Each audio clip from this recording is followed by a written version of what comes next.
안녕하세요. 배신의 장미입니다. 오늘의 사연 지금 시작합니다. 저는 20년 전에 맨몸으로 쫓겨나 홀로 딸을 키운 여자입니다. 저희 친정은 하나 내세울 곳도 없었고 동네에서 술 주정뱅이네라고 일컬어질 만큼 아버지는 술에 미쳐 사셨고 엄마는 그런 저를 버리고 도망갔습니다. 그때는 이해를 못했지만 지금은 엄마를 이해합니다. 그때 저를 버리고 도망갔지만 그 뒤로 엄마는 다시 저를 찾아왔거든요. 당시 저는 친인척 하나 없는 작은 동네에서 살고 있었습니다. 요즘처럼 집이 다닥다닥 질비하게 있는 곳도 아니었고 산 비탈길을 사이에 두고 드문드문 있는 집들 중에서도 오르막에 있는 집에서 살았습니다. 이웃이라곤 거의 없었고 10분은 좋게 걸어 내려가야 마을이 있었기 때문에 술을 먹고 들어오는 아버지와 함께 사는 엄마 입장에선 도와줄 이 하나 없고 의지할 사람 하나 없이 그렇게 힘들게 저와 동생을 키워내셨습니다. 그러다 보니 엄마도 지쳤겠죠. 저희가 너무 어렸을 때는 엄마도 우리를 지키느라 버텼지만 엄마도 사람인지라 점점 쇠약해지고 지쳐가다 제가 18살이 되던 그 해에 아버지의 매질에 도망을 나가 다시는 돌아오지 않았습니다. 하루 이틀 있으면 돌아올 줄 알았던 엄마는 그날 맨발로 나간 그 모습이 마지막이었네요. 불행 중 다행으로 아버지는 딸들인 저희에게는 손찌검을 하진 않았어요. 엄마가 집을 나가고 나자 저희에게 엄마 찾아오라 폭언을 하고 물건을 집어 던졌지만 때리진 않았어요. 저는 고등학교도 다 다니지 못한 채 동네에서 품일을 하면서 지냈고 동생은 고등학교까지 공부를 시켰습니다. 동생은 20살이 갓 넘어 21살이 되던 해 결혼을 했어요. 집이 지긋지긋했겠죠. 저도 그랬으니까요. 그렇게 도피싸움 결혼을 한 동생은 집과는 연을 끊다시피 하며 살았고 아버지는 여전히 술을 마셨습니다. 아버지를 보면 매일같이 양가 감정이 들었습니다. 저녁에 만나는 아버지는 무서웠고 아침에 만나는 아버지는 불쌍했습니다. 천성이 부지런했던 아버지는 술이 조금이라도 깨면 일을 하러 나갔습니다. 그래서 굶진 않았어요. 그렇게 술주정뱅이 아버지였지만 술에 취해 들어오시면서도 고기도 사오고 장에서 먹을거리를 사오시곤 했고 생활비도 주셨거든요. 그날도 여느 날처럼 아버지는 술을 드시고 잔뜩 취해 집에 오던 중이었고 마을 입구에 있는 양쪽 턱이 낮은 다리를 건너다 그만 발을 잘못 디뎌 다리 아래로 떨어져 돌아가시게 되었습니다. 그때가 제가 23살 때였습니다. 저는 그렇게 혼자가 되었습니다. 아버지가 살아계실 땐 밤이면 술에 잔뜩 취해 들어온 아버지가 오늘은 어떤 말씀을 하실지, 오늘은 무엇을 던질지 겁이 나 그렇게 다가올 밤이 무섭더니 아버지가 없는 밤은 또 다른 이유로 더 무서웠습니다. 아버지가 돌아가시고 저는 잠잘 곳을 제공해주는 식당에서 일을 시작했습니다. 새벽부터 늦은 밤까지 일을 하는 곳이었기에 저는 식당 한켠에 쪽방에서 잠을 청하고 새벽에 문을 열어 오픈 준비를 하며 한시도 쉬지 않고 밤까지 일을 했어요. 그러다가 저희 식당에 매일 밥을 먹으러 오는 인근 회사의 아저씨와 서로 좋은 감정을 가지게 되었습니다. 아저씨라 부르는 이유는 저와 나이 차이가 10살이나 차이가 나기도 했지만 어쩌다 보니 제가 아저씨라고 부르게 되었거든요. 아저씨는 정말 착한 분이셨어요. 그 당시 나이가 34살이었으니 혼기도 꽉 찬 분이셔서 처음에는 유부남인 줄 알았거든요. 그래서 호감도 관심도 갖지 않았었는데 우연히 혼자이신 걸 알게 되고 서로에게 호감을 나타내게 되었고 1년 가까이 만나게 되다가 그분이 결혼을 하자고 하면서 시댁에 인사를 가게 되었습니다. 시댁은 제법 잘 사는 집이었어요. 엄청 으리으리한 정도는 아니었지만 누가 봐도 꽤나 잘 산다 싶은 집이었습니다. 어렵지 않게 사는 것 같았지만 제 예상보다는 더 여유롭게 사는 것 같아 솔직히 좀 주눅이 들었던 게 사실입니다. 처음에 인사를 갔을 때 시어머니는 돌아가셔서 안 계셨고 암 투병 중인 시아버지가 계셨고 시집을 간 시누이 셋, 장가를 간 남동생도 있었습니다. 제가 인사를 온다는 소식에 모든 식구들이 모였더군요. 남편은 시댁의 장남이었고 시누이들이며 온 가족들이 저보다 나이가 다 많았습니다. 큰 시누이는 도끼 눈을 하고 저희 가족 관계부터 학력 그리고 직업에 대해 모두 물어보았고 그 사람에게 저에 대해 들은 바가 없는지 제가 한마디 한마디 꺼낼 때마다 팔짱을 낀 채 한숨을 쉬면서 위아래로 훑어보더라고요. 그때 그 사람은 옆방에 누워 계신 아버님이 불러 방에 있었기에 저 혼자 마주하는 그 상황과 분위기는 너무나 견디기 힘들었습니다. 그러니까 부모님은 안 계시고 중졸에 오빠네 회사 옆 식당에서 거주를 하면서 일을 한다 이거야? 저는 아무 말도 하지 못하고 고개만 끄덕였습니다. 아니, 오빠는 아무리 결혼이 급해도 그렇지 무슨 참나. 시누이들의 반대는 정말 심했습니다. 늦은 결혼이라도 제대로 배운 집 여자를 들여야 하는 거 아니냐. 이렇게 본데 없이 자란 사람을 들이면 안 된다고 하며 제 면전에 대고 심한 말을 했고 그 사람은 그런 동생들을 말리며 저를 감싸 주었습니다. 하지만 그 사람이 그럴수록 그 사람의 동생들의 비난은 형언할 수 없을 만큼 심해졌습니다. 그렇게 인사를 다녀오고 얼마 뒤 큰 시누이랑 동서되는 사람이 제가 일하는 식당에 찾아왔었습니다. 그리고 일을 하고 있는 도중임에도 식당 안에서 왜 결혼이 안 되는지 모르겠냐며 그 사람이 모르게 그냥 소리 소문도 없이 조용히 식당을 그만두고 떠나라며 한바탕 난리를 쳤습니다. 사장님께도 너무 죄송했고 그때 그 장소에 계셨던 손님분들께도 너무 죄송하기만 했습니다.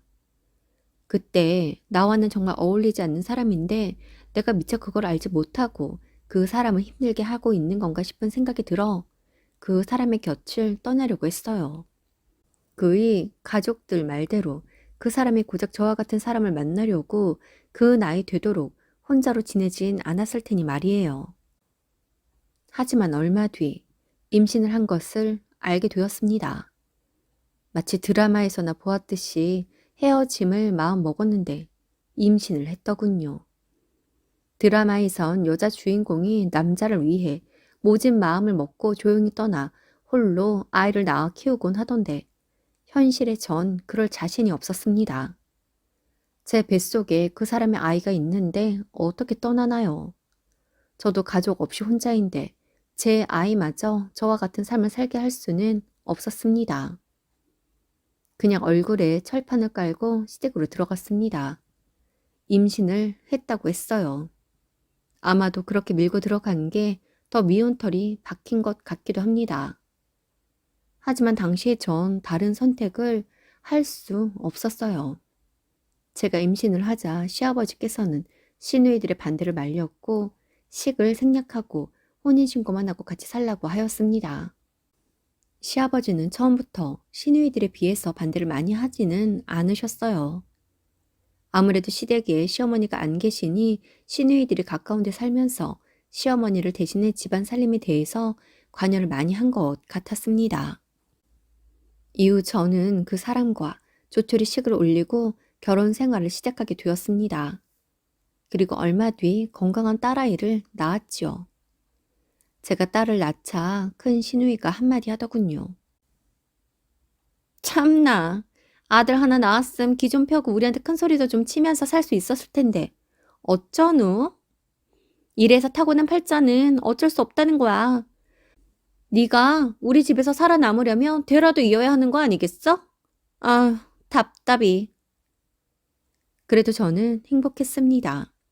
저 닮은 딸을 낳고 남편의 보살핌을 받으며 사는 그 느낌만으로 매일이 행복했어요. 그런 행복한 생활 중 결혼 1년 만에 암투병을 하던 아버님이 돌아가셨습니다. 그래도 아버님과 남편이 저에게 방패와도 같은 존재라고 생각했는데 말이죠. 아니나 다를까 아버님 없는 집에는 하루가 멀다 하고 시누이들이 찾아와서 이것저것 관여를 하고 저를 괴롭혔습니다. 그도 그럴 것이 아버님의 재산이 장남인 남편에게 많이 상속이 되기도 했고 시누이들은 제가 그걸 누리는 꼴을 보지 못했으니까요. 시누이들의 폭언은 너무 견디기 힘들었고 그에 비해 남편은 제게 방패막이가 되어줄 성격이 되지 못했습니다. 그런 상황들에 익숙해져 버렸는지 남편은 어느 순간부터 방관자가 되어 있더군요. 그러다 저희를 두고 떠난 엄마의 소식을 듣게 되었습니다. 서울에서 자리를 잡고 저희를 찾아다닌 지 오래되었다고 하더라고요. 그 사이에 일들이 좀 복잡했지만 아무튼 그렇게 엄마와 다시 만나게 되었고 그간의 오해도 모두 잘 풀었습니다. 자세한 사정을 모르는 엄마는 제가 그저 부잣집에 시집을 가서 잘 살고 있는 줄로만 알고 계셨어요. 이랬든 저랬든 하루아침에 제게도 친정이 생겨서 얼마나 든든했는지 모릅니다. 그런데 말이에요. 제가 처음으로 친정이랍시고 엄마 집으로 딸을 데리고 친정 나들이를 간 그날 저는 쫓겨났습니다. 친정에 다녀온다고 남편에게 주소를 알려주고 결혼 후 처음으로 딸을 데리고 나갔는데 글쎄 시누이들이 제 짐을 다 싸서 용달로 친정으로 보내버렸더군요. 너무 어이가 없고 화가 나는데 그 당시에는 왜 그렇게 바보같이 당하고만 있었는지. 친정 엄마는 잘 살고 있는 줄만 알았는데 이런 대우를 받으며 살았냐며 절 안쓰러워했고 기댈 곳이 있어서 그런지 돌아가고 싶지가 않았습니다. 가서 그들과 대치하고 나를 세우고 있고 싶지가 않았어요. 솔직히 겁이 났습니다. 그렇게 하루 이틀 일주일을 엄마 집에서 아이와 함께 지내다 보니 돌아갈 날을 잡지 못하겠더군요.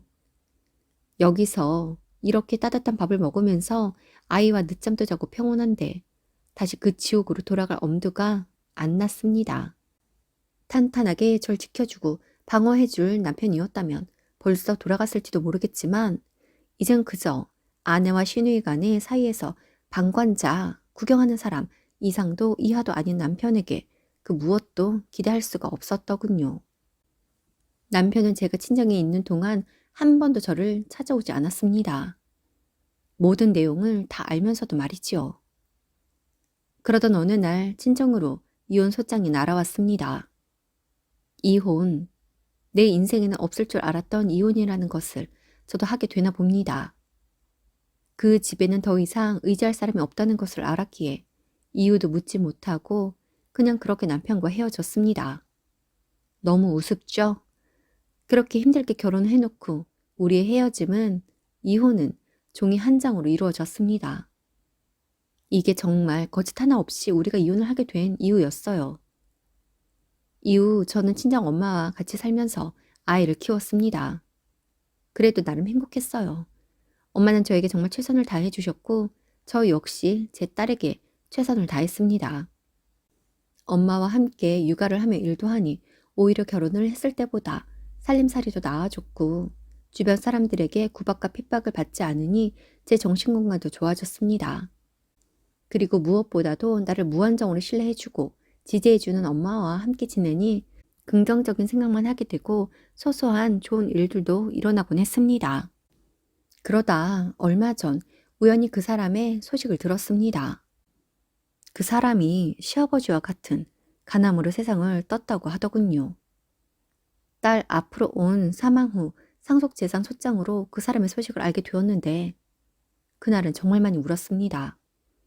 결혼 생활 중 같은 동네에서 친구처럼 지냈던 옆집의 아이의 엄마가 하는 말이 그 사람에게 몇 번의 재혼의 기회가 있었고 시누이들도 여러 번에 걸쳐 전 남편에게 손도 보게 했는데 그 사람은 재혼을 하지 않겠다고 하며 일만 열심히 했다고 합니다. 이혼 후 더 열심히 일을 하고 야근도 주말 근무도 출장도 자진해서 한 덕에 물려받은 재산과 모아둔 재산이 제법 되었을 거라며 그 물러터진 사람이 이리저리 형제들에게도 다 뜯기고 마지막에 죽을 날 받아놓고는 형제들한테 준 걸로 알고 있다고 하더라고요. 그리고 남은 재산이라고는 그 사람 앞으로 되어 있는 작은 집 하나, 그게 딸 아이 앞으로 상속이 되었나 보더라고요.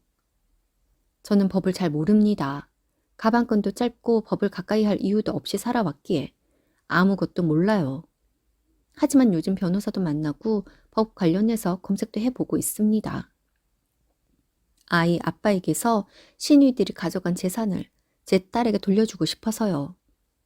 변호사님은 제 사정을 듣고서는 적극적으로 방법을 찾아주겠다고 그리고 당연히 가져올 수 있다면서 용기를 주십니다. 어떻게 알았는지 제가 재산을 되찾으려 한다는 소식을 들은 시누이들이 몇 번을 집으로 찾아와 행패를 부리더군요. 진짜 인간 같지도 않았어요. 간암 간병도 자기들이 했고 제가 집 나가서 그렇게 전 남편을 홀로 두는 바람에 자기들이 밥이며 반찬이며 다 해다 나르면서 남편을 돌봤다고요. 전 집 나간 적이 없는데 말입니다. 그들의 입장에서 친정 간다고 하고 안 돌아왔으니 그리 생각할 수도 있겠죠. 그래서 제가 변호사님이 그런 것들 다 법정에서 가려준다고 하더라고. 누가 되었든 아이 아빠한테 기여한 정도가 인정이 되면 각자 가져갈 수 있는 부분이 있지 않겠냐고 눈을 똑바로 보고 따박따박 들은 대로 읊어주었습니다. 한 번도 시누이들 눈을 똑바로 보면서 말해본 적이 없었던 것 같은데 이제 무서울 게 뭐가 있나요? 제게 온갖 진상을 부리며 막말을 내뱉은 그 인간들 때문에 눈앞에서 경찰도 불렀습니다. 제 옷을 잡아채며 당장이라도 때릴 듯한 행동을 하기에 옆에 있는 친정 엄마에게 굳이 말리지 말고 동영상도 찍고 사진도 찍으라고 했어요. 어디 해보고 싶은 대로 다 하라고, 때리고 싶으면 때리고 욕을 하고 싶으면 하라고 했습니다. 재산과 관련된 소송은 소송이고 주거 침입죄에 폭행죄까지 싸잡아서 집어넣을 거라고 했습니다. 법이 참 무섭더군요. 그 난리를 치더니 뭔 법을 들먹이며 고소한다고 하니 한순간에 수그러들더군요. 그때는 왜 그러질 못했는지. 제가 세상을 너무 몰랐고 법을 몰랐고 그냥 너무 순진하기만 했던 것 같습니다. 저도 이렇게 독한 사람이 아니었고 그저 흘러가는 대로 살았던 사람이었는데 삶이 제 인생이 절 이렇게 독하게 만들더군요. 아마도 지켜야 할 딸이 있어서 이렇게 독해졌는지도 모릅니다. 저 혼자였으면 그냥 세상살이를 온몸으로 맞아가며 수능이 정답이라고 생각하며 살았겠지요.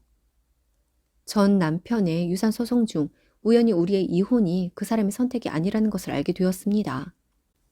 큰 시누이가 전 남편에게 저와 이혼을 하지 않으면 제가 죽든 당신이 죽을 때까지 절 괴롭힐 거라며 눈에 도끼를 품고 으름장을 놓았다고 하더군요. 물론 그때 큰 시누이의 큰 그림은 저희의 이혼을 통해 남편의 재산을 취하려는 것에 있었습니다. 남편이 제게 무심해졌던 이유도 남편이 절 감싸고 돌면 돌수록 절 향한 큰 시누이의 괴롭힘이 더해졌기에 남편의 입장에선 절 보호할 방법이 자신의 무관심이었다고 합니다. 시누이 셋 중 그나마 인간미가 조금 있는 막내 시누이를 통해 우연히 이 이야기를 듣는데 정말 눈이 돌겠더군요.